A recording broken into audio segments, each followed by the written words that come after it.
High case, இன்னைக்கு வந்து நம்ம குண்டிக்காய் வந்து நம்ம ஃப்ரை பண்ணிக்கலாம். ஃப்ரைனாக்கா அப்படியே லைட்டா கொஞ்சமா குஞ்சு மாதிரி எண்ணெய் ஊற்றியாச்சு. சீரகம் போட்டு போட்டுக்கலாம். ஒரு பெரிய வெங்காயம் போட்டுக்கலாம்.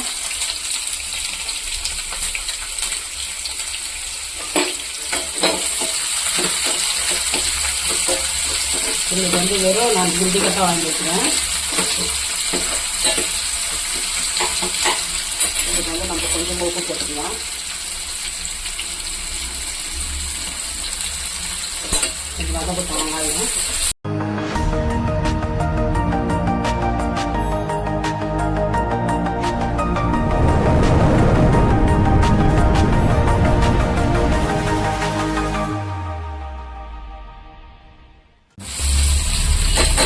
வந்து வெங்காயம் வந்து வதக்கிடுச்சு.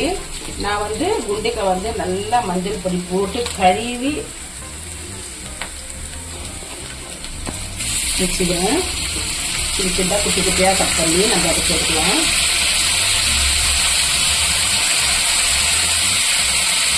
தண்ணி மட்டும் ஊற்றக்கூடாது. இதுலேயே தண்ணி இருக்கும். இப்போ வந்து ஆல்ரெடி நான் வந்து வெங்காயத்துக்கு போட்டுக்கிறேன். இப்போ வந்து கொஞ்சம் லிவர் உப்பு போட்டுடலாம். உப்பு போட்டு இது தண்ணி இல்லாத நல்லா சுக்காவாகும். அதுக்கப்புறம் நம்மளுக்கு இதுக்கு என்னென்ன மசாலா போடுறோமோ இது போட்டுடலாம். இப்போ வந்து கொஞ்சம் மஞ்சள் தூள் போட்டுக்கலாம். ஆல்ரெடி மஞ்சள் தூள் போட்டால் கழிக்கிறேன். நான் கொஞ்சமாக கரம் மசாலா போட்டுக்கலாம். இது கூடவே நம்ம வந்து இஞ்சி பூண்டு பேஸ்ட் போட்டுக்கலாம்.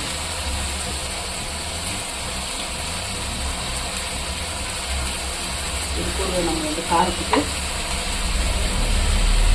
ஏன்னா மிளகு தூள் போட போகிறோம் நாங்கள், அதனால காரத்துக்கு கொஞ்சம் பார்த்து போட்டுக்கணும்.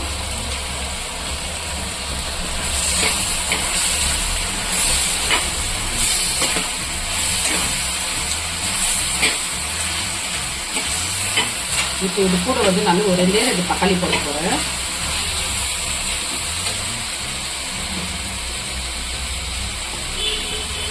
தக்காளி போட்டு நம்ம மிக்ஸ் பண்ணிக்கலாம். மிக்ஸ் பண்ணிட்டு மீடியமில் விட்டு நம்ம மூடி வச்சிடலாம். தண்ணியே ஊற்றக்கூடாது. நம்ம வேறு இதுலேயே சுக்காவாக நல்லா ஆகும். நல்லா இருக்கும் சாப்பிடுறது. இப்போ வந்து குண்டிக்காய் வந்து ஃப்ரை வந்து தருவோம். தண்ணியே ஊற்றல. இந்த ஸ்டேஜில் வந்து நம்ம கொஞ்சம் நம்ம மிளகு சீரக போட்டுக்கலாம்.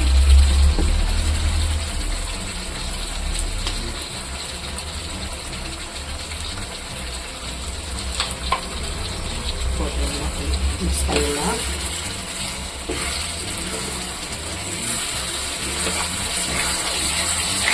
இந்த மாதிரி கடாயில் பிடிச்சிட்டு நம்ம இந்த மாதிரி பொருளுக்கு செய்யணும்னா ரொம்ப நல்லா இருக்கும். டேஸ்ட்டாக இருக்கும்.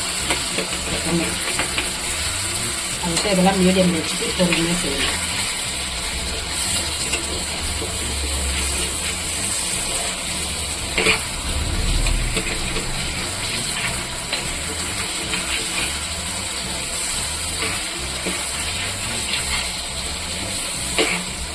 அவ்வளோதான்.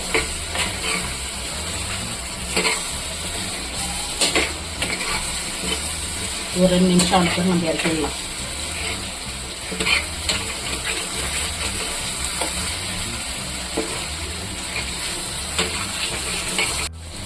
இப்போ வந்து நம்ம குண்டிக்காய் ஃப்ரை பண்ணுவோம். சுக்காவாக நல்லா செய்யலாச்சு.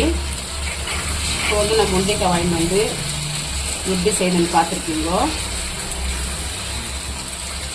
இந்த குண்டிக்காய் வந்து நல்லா தயிர் சாப்பாட்டுக்கும் சித்திரனாக்கும் புளியோதரைக்கும் அவ்வளோ சூப்பராக இருக்கும். வெள்ளை சாப்பாடு பிடிச்சி கொஞ்சமாக போட்டு நம்ம பிடிச்சி சாப்பிட்டோம்னா இன்னும் டேஸ்ட்டாக இருக்கும். இப்போ நான் அந்த குண்டிக்காய் செய்து பார்த்துருக்கீங்களோ. இதோட இந்த வீடியோ முடிஞ்சு நெக்ஸ்ட் பார்க்கலாம்.